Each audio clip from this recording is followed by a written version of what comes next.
It will be wickedness to decide to marry a wrong person because you know time is going, forgetting that that person becomes the environment of your children. On this video, Apostle Femi Lazarus stresses the importance of marrying the right spouse, not just for yourself, but for your children. It is wickedness. You should not settle to marry someone whose mentality you don't want to see in your next generation.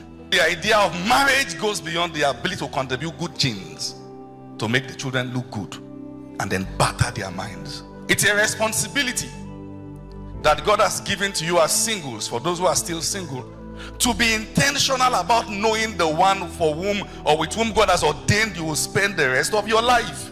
And that must be vetted, but not in a hurry.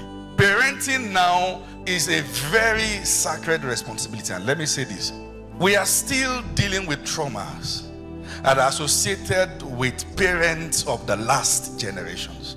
And yet, we are dealing with a generation who have no sense of sacrifice. We are dealing with fathers who don't want to be fathers and mothers who don't want to be mothers. The trauma of the next generation will be greater. Because it is possible to be pained and yet become worse than those who hurt you. It is possible to be grieved and yet become worse than those who grieved you. You are not ready to walk down the aisle if you are not ready to commit. If you are a man who believes in sleeping around, don't bring an innocent girl to suffer. You are a woman who believes you are, I don't know what gen I should put you, Gen Z or Gen Alpha, and your mentality about marriage is fire for fire. Stay alone for a while and fire yourself. Don't bring children into that atmosphere where they'll be wrecked because of your decisions. Because before I start teaching you and you feel like the victim, let me help you not to grow to become a villain. There are boys and there are girls. You see, Pastor, please come. This is, in mathematics, there's something we call an integer. Let's say this is a negative integer. Please come, sir. No, let me use a lady. Let me use his wife. And this is a positive integer. Let's say this is -2. And let's say this is +2. This lady has worked extra. She's a plus. This guy has abandoned himself. Is a minus. She believes that because of the level of training I've received, what I know and all that, when I meet any man, what I know will overshadow him. +2, -2. The answer is 0. I'm saying that there are people that your home training cannot repair. You must let God do his work, and it must be clear he has worked, even if you will say I do. There are disasters waiting to happen. It takes those that their prayer partners have left to marry them. And I say this again, while we understand that the church is a spiritual clinic, the disasters are also there too. There are wolves, there are sheep, there are goats, there are lions. You see, listen to this. Listen. What Jesus told Peter is, follow me. I will make you fishers of what? Men. When you fish, you don't just catch fish. You can catch a snake too. Oh yes. You can catch a poisonous fish. The one that you have to know how they skin it. If not, that's your last meal on it. That you find the person in church doesn't mean you've seen a child of God. No. Is that okay now? I'm putting a disclaimer to it. In fact, the way I knew he's my husband was that day I saw him around the apostle. Disclaimer. Listen, the concept of building a family is laid on the foundation of sacrifice. If you want to be right always, don't start a home. You can't take nonsense. No, go on Twitter. Join the girls. Shout. Go on rampage, do all those things. You see where a girl is kneeling down on her wedding day to serve the husband drink. You are angry. What's that? I don't do all those things. All this. Vex. Lock yourself in the room. Be it up with your own vexing. Don't bring that plague and hang around someone who is trusting God for a destiny partner. Not a problem. And let me tell you this. You see, this thing called pressure, one of the things it does is that it blinds your reasoning. That you see a person, but let's do it on time. It is not for those doing it on time, but for those doing it right. Take your time. Don't get to the point that you will wish you did. Take your time. Be sure. Ask question. Look at our mind and his mind. It is not the best colors that will raise your children or the best food. Let's believe that those questions are useless questions. You are not a chef. And even if you are not going to cook all your life. True or not true? What's your best food? So I like spiced gizzard. Please be seated. Thank you. Say I hear. Say it again, I hear.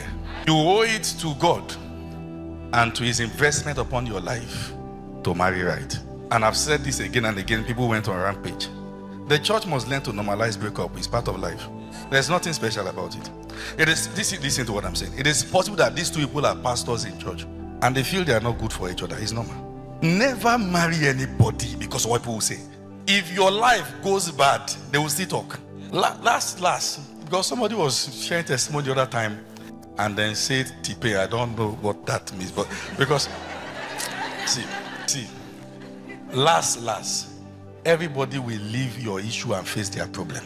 You want to get married and all your thinking is about as fine as you are and as fine as he is. When you come together to produce children, how fine they will be. That's your thought. Have you seen fine children who have been messed up with a very brutal man?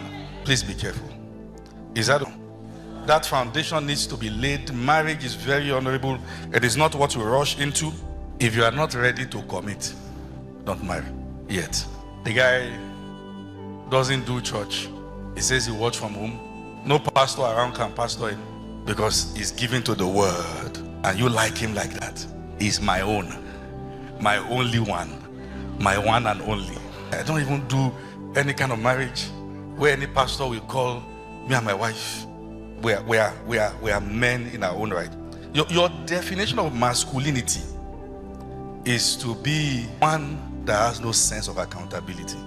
What a way to be a man. And that in itself is a sign of low self-esteem, because you feel once there is someone who provides instruction and guidance, they are evading your space. What do you think about yourself? How do you perceive yourself? What makes you feel like a man? Is it money or the ability to control a woman? What makes you feel like a man? That's why when many men go broke, they lose it, because the only thing that makes them feel like a man is the money. What's masculinity beyond money? They don't have money now. Say women, you don't just have women. If a woman is any more than you, you must find a way to bring her down to your level so she can obey. It is not control that makes men. It is leadership. Women say, I can't marry a man. When they do marriage vows, I don't do to submit and to obey. Let me tell you something. The reason why you don't do that is because you have dated fools all your life. If you listen to what I'm saying, if you get involved with a real leader, you will not know when you submit. Submission is not demanded, it is commanded. A life compels you. You see the leadership you've not seen in your previous generation. You are compelled to honor him. You will not know when you say my king, because he is. And if that's still your feeling, it's a sign you are dating a fool right now. Break it. I don't care your age. Are you there? Let me tell you something. Let me tell you. I'm going to start, but let me tell you something. No, I need to talk to you. Are you there? Let me tell you something. Masculinity is under attack because leadership is becoming scarce amongst men. Leadership is demonstrated with a lifestyle, not with words. That you follow God in a persuading way that your children want to be like you. That's leadership. That's leadership.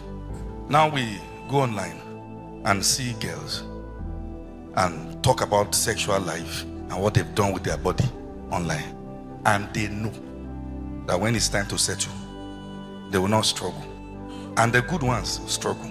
They know that because they know that we are in the era of foolishness amongst men. What's left of them is testes. They are gone. That's what's left. They are gone. It's the era of foolishness. See, people come in church and get angry and say, pastors this, pastors that. And they're online. Say, I can die for Machala. I can die for Davido. And they come to church. It's when it's church matters, they vent. You are not a man, but just a boy who needs to be trained and taught. Are you still there? Or should I round up? So let me balance it. There are girls who deserve to be single all their lives. The Bible said it is better to dwell in the corner of a house than to be with a contentious woman. This girl has no capacity for peace. Trouble, fire, everywhere, born. No respect, no regard, nothing. And they believe if I can weave my wigs like this, I will get a man. You will get a foolish one. When David was going to kill Uriah, he said, put him where the battle is fierce, but let the valiant men withdraw from him. There are men that the valiant men have left. Be careful. Take your time. You will wish you did. Take your time. Take your time. Thank you for watching Kingdom Come News. We hope you were blessed by this inspirational content. Please do well to subscribe to our channel, like and share with your friends. And don't forget to hit that notification button so that when we post an inspirational content like this, you'll be the first to be notified. Until then, remain blessed. See you in the next edition.